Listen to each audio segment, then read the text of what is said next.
वंदे पुरुषोत्तम। श्री ठाकुर जी के भक्त हैं श्री राम बसावन सिंह। उन्होंने जीवननाथ जगन्नाथ एक पुस्तक लिखी है। उसी के प्रथम खंड में एक पाठ है न्यायाधीश्वर। उसको मैं बताने की कोशिश कर रहा हूँ। ठाकुर बंगला के अति प्राचीन मुख्य भवन, जिसको कि अब सभी मेमोरिया स्मारक गृह के नाम से जानते हैं, उसके ही बीच वाले घर में अपनी श्वेत शुभ्र सैया पर उत्तर की ओर अपना श्रीमुख किए बैठे हैं परम दयाल श्री ठाकुर। सामने ही अनेक भक्त शिष्यगण बैठे हैं। मैं भी निकट में ही बैठा हूँ। इसी बीच अचानक सत्संग के ही एक कर्मी श्री खगेन तपादार ऊंची आवाज में कुछ बोलते हुए उस घर में प्रवेश करते हैं। इनका अभियोग है कि श्री भोलानाथ सरकार, जो सत्संग के ही एक प्रवीण कर्मी हैं, उन्होंने इन्हें गालियां दी हैं और लाठी लेकर मारने के लिए इनका पीछा किया। वयो वृद्ध भक्त कर्मी श्री भोलानाथ सरकार उम्र में श्री ठाकुर से कई वर्ष बड़े ही थे एवं पावना से ही दयाल के सानिध्य का सौभाग्य उन्हें मिला था। खगेंदा के अभियोग की बात सुनते ही श्री ठाकुर मुझसे भोलानाथ दा को बुलाकर लाने को कहते हैं। मैं तत्क्षण उठकर उनको बुलाने चला जाता हूँ। उस समय भोलानाथ दास श्री ठाकुर के ही एक आवास जामतला श्री अंगन के दक्षिण द्वार से लगे पश्चिम की ओर वाले एक छोटे से कमरे में रहते थे। मेरे जाकर बोलते ही श्री ठाकुर आपको बुला रहे हैं। वे बिछावन पर से उठकर तत्क्षण ही मेरे साथ परम दयाल के निवास की ओर चल पड़ते हैं। सामने उपस्थित होते ही श्री ठाकुर उनसे पूछते हैं, भोलानाथ दा, खगेन जो बातें कह रहा है, क्या वह सही है? भोलानाथ दा अत्यंत लज्जित होते हुए सिर झुकाकर कहते हैं, जी हाँ।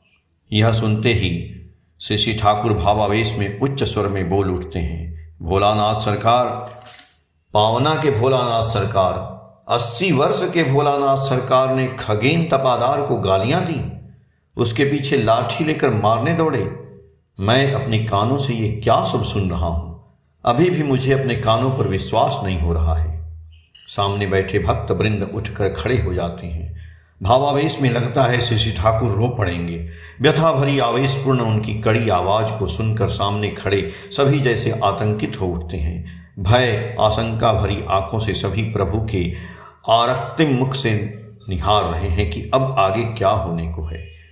भोलानाथ दा भी श्री ठाकुर की व्यथा भरी आवेशपूर्ण अवस्था को देखकर भय, दुख तथा पश्चाताप से कांप उठते हैं।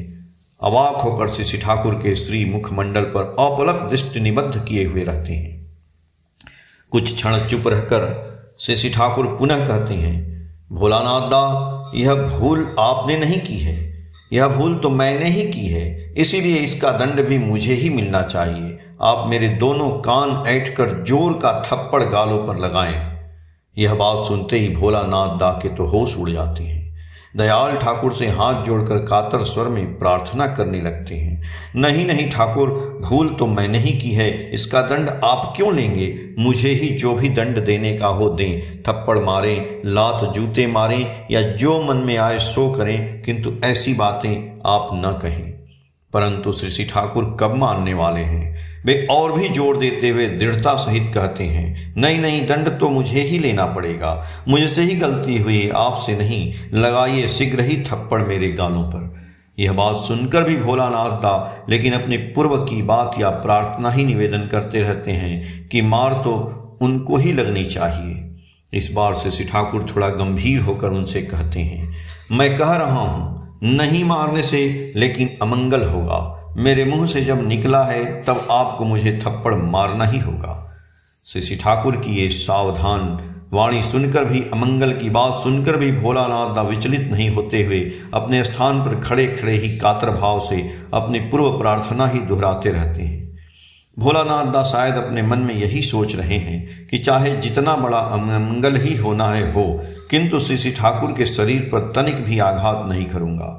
प्रिय परम के जिस भुवन मोहिनी छवि के दिव्य लोक से विश्व चराचर आलोकित है, मुग्ध है, जिसके एक विचुरण से जिनको पाने की आशा लिए ऋषि मुनि साधक संत जन्म जन्म भर जप तप करते रहते हैं, जिनके आनंद सौंदर्य के दर्शन मात्र से रोग शोक दारिद्र्य भाग खड़े होते हैं, सत सत अत्याचार सहन कर भी परम स्नेह ममता के आलिंगन पास में जो सभी को आबद्ध किए रहते हैं, उनकी ही दिव्य स्नेह ममता वात्सल्य का यह प्रतिदान नहीं, यह कभी नहीं होगा। कदापि मैं प्रभु के गाल पर थप्पड़ नहीं मारूंगा। इसके लिए चाहे मेरा जितना ही बड़ा अमंगल हो, सर्वनाश ही क्यों न हो जाए। ऐसी अवस्था में अब श्री ठाकुर भला क्या करें। भोलानाथ दा किसी भी तरह अब आगे नहीं बढ़ रहे हैं। यह देखकर श्री ठाकुर शायद चिंतित हो पड़ते हैं। मंगलदाता परम पिता का अंतःकरण अपने सेवक के भावी अमंगल की आशंका से निश्चय ही बेचैन हो उठा होगा। श्री ठाकुर ने तुरंत एक अंतिम एवं अव्यर्थ अस्त्र का प्रयोग किया। भोलानाथ दा की ओर देखकर वे बोलते हैं, यदि आप थप्पड़ नहीं मारेंगे तो आज मैं भोजन ही नहीं करूंगा। यह कहकर वे बिल्कुल शांत और निश्चिंत हो जाते हैं। दयाल ठाकुर का यह अंतिम अस्त्र कितना अचूक था, इसकी प्रतिक्रिया भोलानाथ दा पर तुरंत क्या हुई तथा वे कैसा आचरण करते हैं, इसे देखते ही यह बात समझ में आ जाएगी। श्री ठाकुर भोजन नहीं करेंगे। यह बात सुनते ही भोलानाथ दा के तो हाथों के तोते उड़ जाते हैं। वे शायद मन ही मन यही सोच रहे हैं, मेरे कारण प्रभु आज निराहार रह जाएंगे।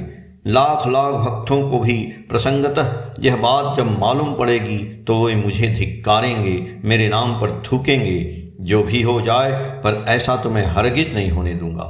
वे तुरंत आगे बढ़ जाते हैं। उपस्थित हम सभी अवाक होकर यह अभूतपूर्व दृश्य देख रहे हैं।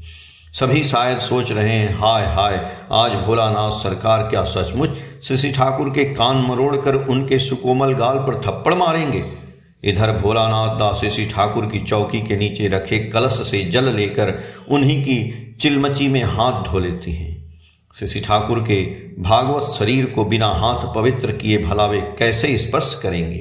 किंतु यह का भोलानाथ दा ने तो कान ऐंठ कर श्री ठाकुर के गाल पर थप्पड़ नहीं मारा।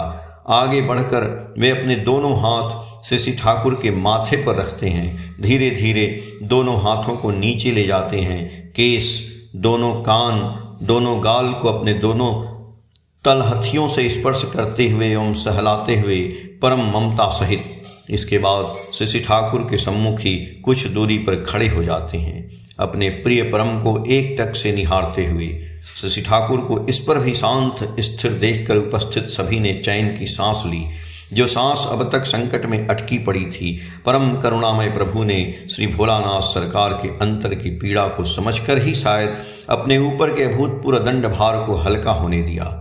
कारावास की सजा सुना देना, साक्षात यमराज तुल्य काले विषधर से भी भयंकर वृत्ति प्रवृत्तियों को अपने दिव्य प्रेम की अचूक जादू की छड़ी पर नचाना, ये सभी प्रभु की दिव्य लीला की ही विशेषता है। और इससे ही मानव का परम मंगल साधित होता है, प्रतिष्ठा होती है परमानंद की, अखंड शांति की। ऐसी ही किसी दिव्य घटना को देखकर प्रेम स्वरूप विश्व चराचर के अधिपति युग पुरुषोत्तम के विषय में कवि के कंठ से अनायास ही निम्न पंक्तियां स्वच्छंद जल प्रपात के रूप में फूट पड़ी हैं। प्रेमेर राजा प्रेमेर सिंहासन, प्रेमेर दंड प्रेमेरी शासन। प्रेम के राजा, उनका प्रेम का ही सिंहासन है, प्रेम का दंड और प्रेम का ही उनका शासन है।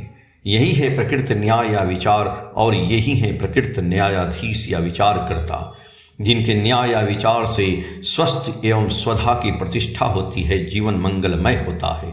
अभियुक्त एवं अभियोक्ता दोनों का ही समग्र नीति विधियों के सहज प्रणेता नियंता ऐसे युग पुरुषोत्तम में सुकेंद्रिक हुए बिना, उनकी शरणागति में कायमने वाक्य से जीवन को सर्वतोभाव से नियंत्रित किए बिना न्यायाधीश के आसन पर बैठकर न्याय करना न्याय का मखौल है, उपवास है, अन्याय है, व्यभिचार है, जन के प्रति, गण के प्रति, राष्ट्र के प्रति। जीवननाथ जगन्नाथ से